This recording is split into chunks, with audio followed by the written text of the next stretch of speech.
Ju njohim me edicionin informativ të lajmeve. Kjo është Radio 7.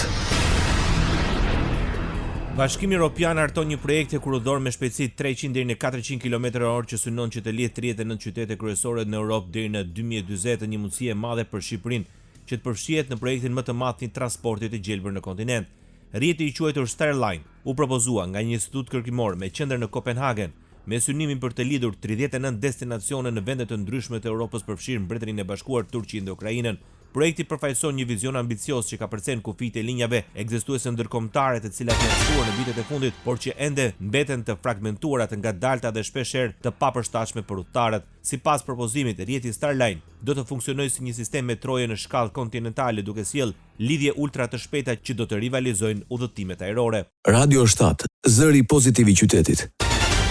SBA vijon bisedimet me Rusin për një armëpushim të pjesshëm në Ukrainë. Ne biseduam për gjithçka, ishte një dialog intensiv, jo i lehtë, por është i dobishëm për ne dhe për amerikanët, tha të martën një antar ekipit negociues të Rusisë, Grigori Karasin, për Agjencinë Shtetërore të Lajmeve TASS. Ish zëvendës ministri i jashtëm i Rusisë tha se bisedimet SBA-Rusi do të vazhdojnë dhe se Kombet e Bashkuara dhe vendet e tjera do të përfshihen në to. Ai bëri këto komente një ditë pas takimit 12 dhjetorësh mes dy vendeve në Arabinë Saudite, vendin ku po zhvillohen bisedimet. Presidenti amerikan Donald Trump sinjalizoi të hënën se ai mund të bëjë përjashtime për disa vende kur administrata e tij të vendosë tarifa reciproke mbi importet javën e ardhshme. Unë mund të jap një pushim shumë vendeve, është reciproke, por ne duhet të jemi edhe më të mirë se kaq, tha Trump gazetarëve në Shtëpinë e Bardhë. Presidenti prej javësh ka treguar se do të vendosë tarifa reciproke duke filluar nga 2 prilli për çdo vend që ka detyrime për mallrat amerikane, por ndërsa data ka ofruar, disa zyrtarë të administratës kanë sugjeruar se mund të ketë një hapësirë për lëvizje.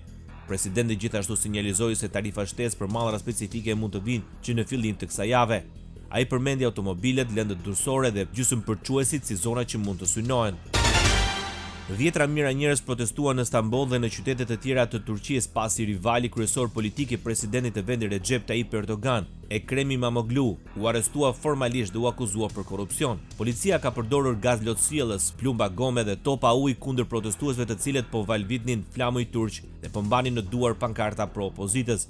Thuhet gjithashtu se ka pasur përleshje mes policëve dhe protestuesve. İmamoğlu, kryetari i Stambollit, pritet të zgjidhej gjatë një votimi më 23 mars si kandidat i Partisë Republikane Popullore për zgjedhjet e ardhshme presidenciale në Turqi të planifikuara për vitin 2028.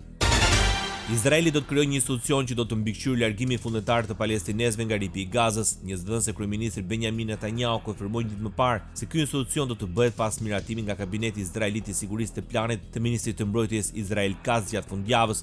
Ata që dëshirojnë të largohen nga zona e rrethuar bregdetare palestineze në brigjet e detit Mesdhe, duhet të mundësohet largimi në përputhje me ligjit izraelite dhe ndërkombëtare, si dhe në përputhje me vizionin e presidentit amerikan Donald Trump, tha ministria në një deklaratë. Sa i përket se cilat janë vendet të treta ku mund të shkojnë njerëzit që duan të largohen, nuk përmendet. Martin Griffiths, zyrtari më i lartë i ndihmave emergjente të Kombeve të Bashkuara, e ka quajtur reklamën të pabanueshme, duke thënë se njerëzit e saj po dëshmojnë kërcënime të përditshme për vetë ekzistencën e tyre. Ndoqët lajmet shkurt në Radio 7, zëri pozitiv i qytetit.